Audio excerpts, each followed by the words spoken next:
Place down next block. That might be the last one we need.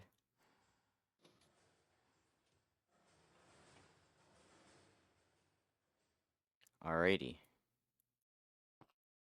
Yeah, we'll place down one more for funsies. Should have plenty. So now, turn on the loop, and we just go.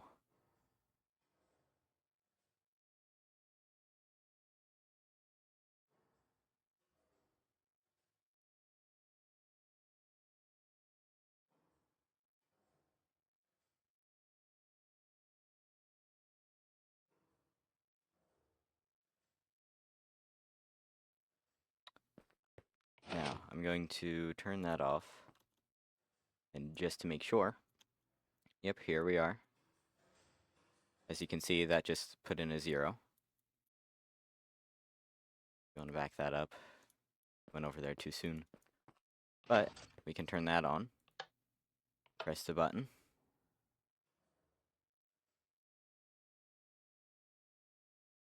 1. So we have 0, 1. 0.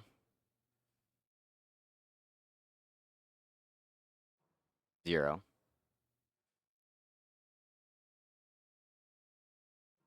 0. 1.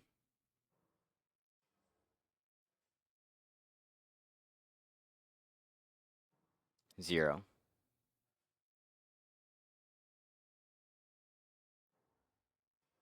And 1.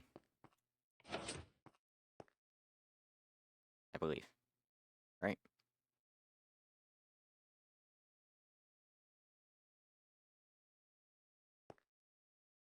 Okay, it may have gotten jammed a little. Yeah, there's our 1.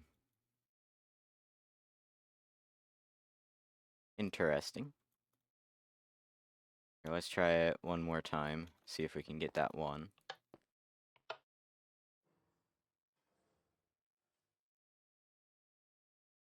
There we go. There's our 1. Yeah, I made all of this myself.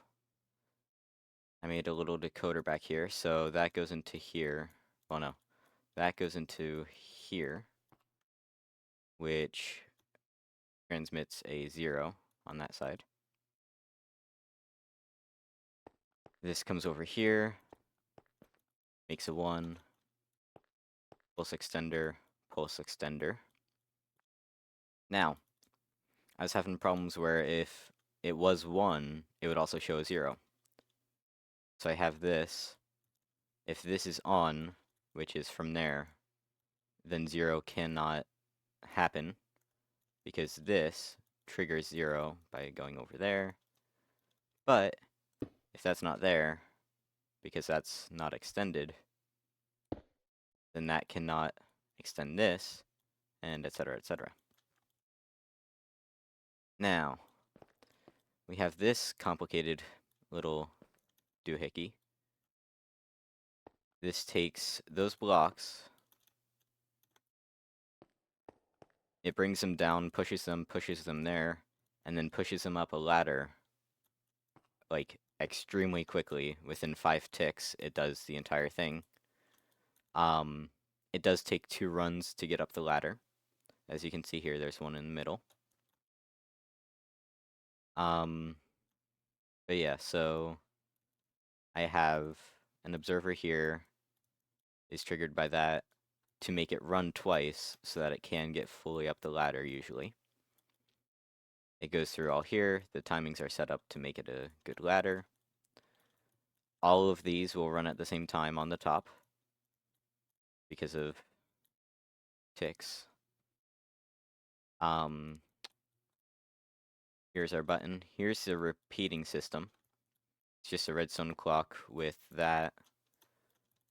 So if this is on, loop on, it'll go through that. If not, it won't go through. This button triggers everything. All of these pistons run at the same time down here. Again, I synced up the ticks. And yeah. This runs over here. Cool piston feed tape. To re-prime it, I guess you could say. You just fill up all the pistons.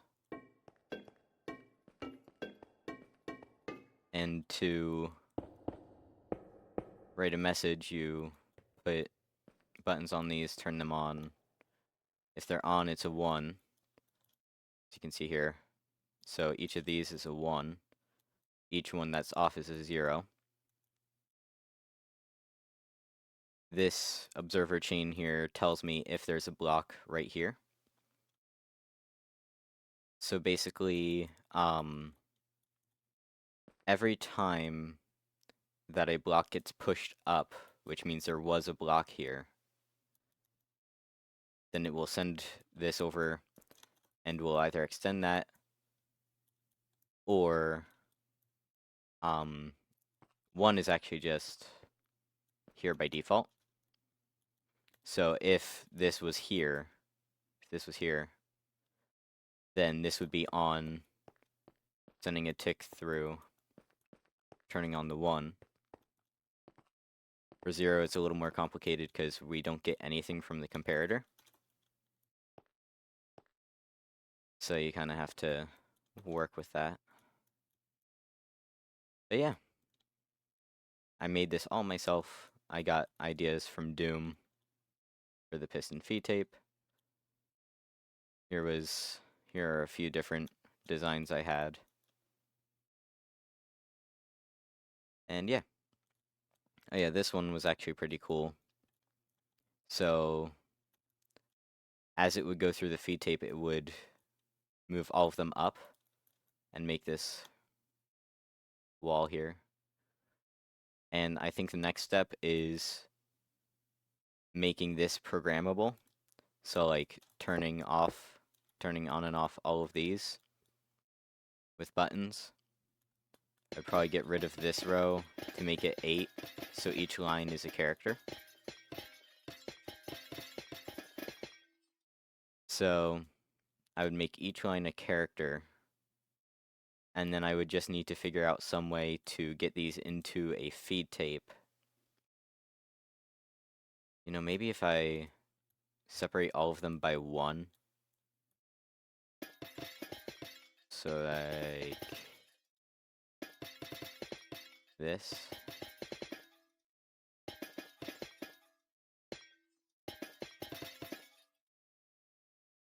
So that's 6 characters right there.